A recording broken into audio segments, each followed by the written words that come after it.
ये खबर उत्तर प्रदेश के बहराइच से। जनसहयोग से लाखों की लागत से बनाई गई कुंडासर चौकी का हुआ भव्य उद्घाटन। बुधवार फरवरी 26, 2025 कुंडासर पुलिस चौकी का हुआ उद्घाटन। पुलिस अधीक्षक रामनयन सिंह ने फीता काटकर किया शुभारंभ।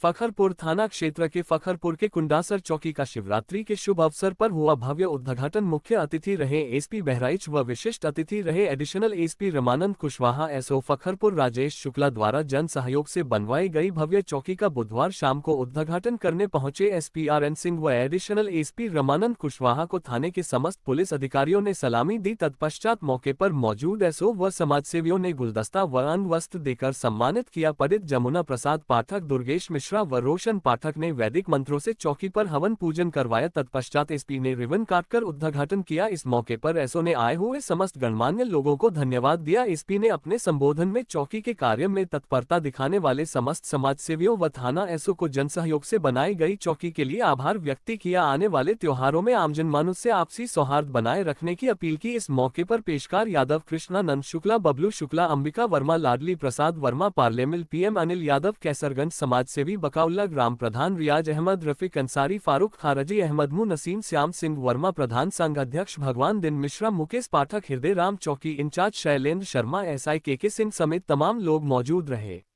आप देख रहे हो देश का तेजी से बढ़ता हुआ इंडिया 28 न्यूज। मोहम्मद अरमान, बहराइच जिला ब्यूरो चीफ की यह खबर।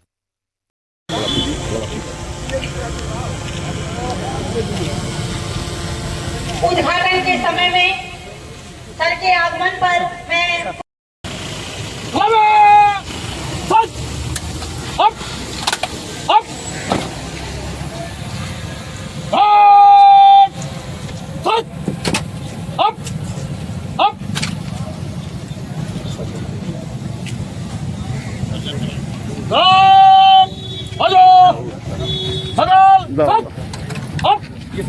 मंत्री खड़ा रहेगा, बाकी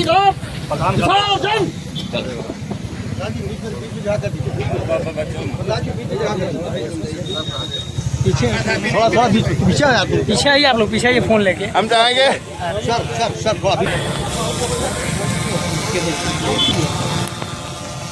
उद्घाटन के समय में सर के कुछ लाइन बोलूंगी। आओ आज ये सर करते हैं, आओ आज इस चौकी का उद्घाटन अनावरण होने से इस चौकी का उद्घाटन करते हैं। आगे बढ़ाया जा रहा है। गरिमामयी उपस्थिति, सब लोग एक बार गरिमामयी उपस्थिति में करतल तालियों के साथ सर का स्वागत करेंगे, अभिनंदन करेंगे।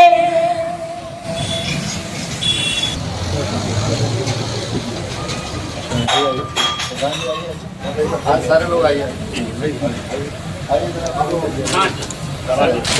बुलाओ यार सर, इधर देखिएगा सर। रियाज प्रधान, बकौला भैया, अरे बकौला भैया आप भी साइड में आ जाइए। सर काटो, पकड़िए ना, सहारा कर रहे हैं, काटो ना।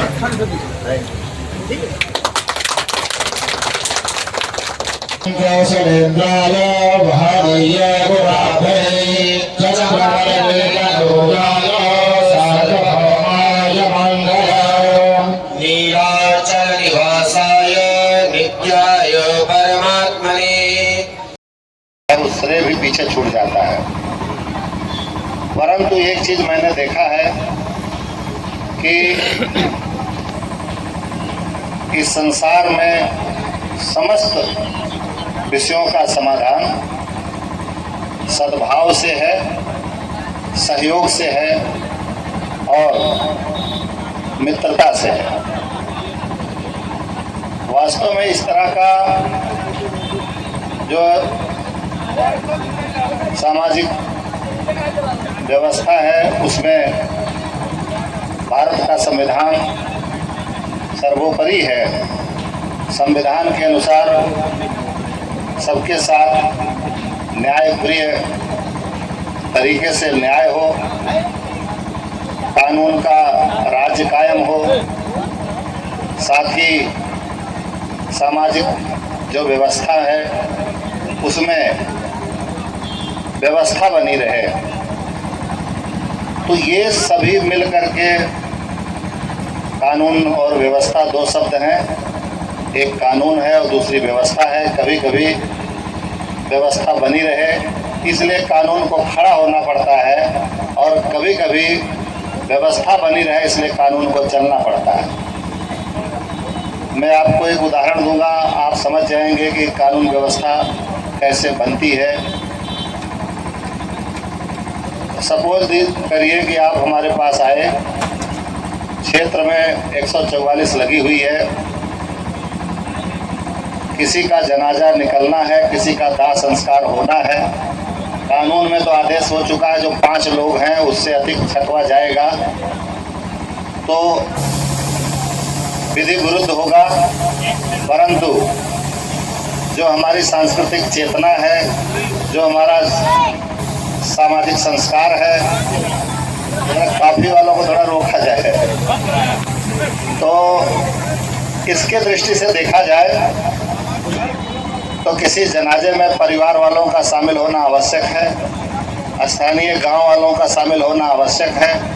तो इसको देखते हुए हम सख्यात्मक जो दृढ़ता है उसको उसमें छूट देनी पड़ती है, उसको सामंजस्य स्थापित करना पड़ता है, और ये व्यवस्था बनाने में महत्वपूर्ण होता है। तो ऐसे जगह कानून को खड़ा कर देना पड़ता है कि थोड़ी देर तुम विराम रहो, मूल भावना की पूर्ति हो।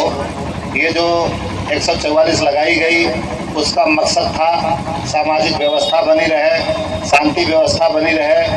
परंतु अगर इस तरह के विषयों को ध्यान नहीं दिया गया तो शांति व्यवस्था बनाई जाएगी, परंतु सबके मन में एक आंतरिक रूप से अशांति होगी जो आगे चल करके शांति व्यवस्था को भंग करने की पूर्ण उसमें योग्यता रहती है। इसलिए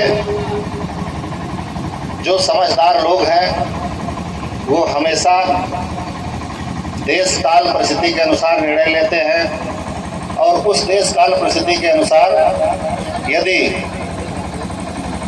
4-5 लोग भी बैठकर विचार विमर्श करते हैं तो 5 मतों से निश्चित तौर से एक ऐसा संवाद कायम होता है कि बिना किसी प्रकार के व्यवस्था भंग के भी व्यवस्था बनने का मार्ग प्रशस्त हो जाता है।